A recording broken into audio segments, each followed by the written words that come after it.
ఇవి ఎక్కువైనా మంచిదే, ఎక్కువైనా మనం చిన్న ఉండలు కట్టి దానా వేద్దాం.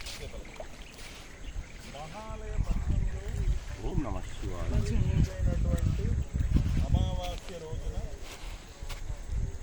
పితృ తర్పణాన్ని నిర్వహించడానికి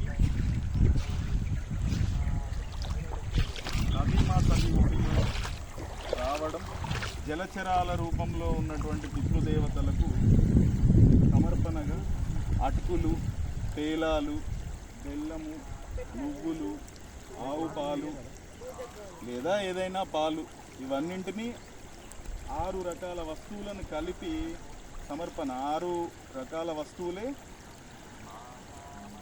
షడ్వర్గాలు, ఈ గుణాలకు ప్రతీక. ఇవన్నీ కూడా తెల్లటి ఎందుకు తీసుకుంటామనంటే, అంత స్వచ్ఛంగా నా మనసు ఉండాలని, మా వాళ్ళు ఉండాలని, మా సంతతి ఉండాలని, అంటే మంచి సంతానము భవిష్యత్ తరాల్లో కూడా మంచి సంతానమే రావాలని, ప్రకృతిని కాపాడేటువంటి సంతానం, సంస్కృతిని కాపాడేటువంటి సంతానం పితృదేవతల అనుగ్రహంతో రావాలని వాళ్ళను వేడుకోవడమే ఈ పితృదేవత తర్పణం తర్వాత నిర్వహించేటువంటి జలచరాలకు వేసేటువంటి ఈ ఒక దానా యొక్క విశిష్టత. జలచరాల రూపంలో పితృదేవతలు భూమిపైకి వచ్చి ఈ 15 రోజులు ఉండడం, ప్రతి అమావాస్య రోజు కూడా జలచరాల రూపంలో ఉంటారు. కనుక వీలైనటువంటి వారు ఎంత వీలైతే అంత ఎక్కువ జలచరాలకు సమర్పణ చేయండి.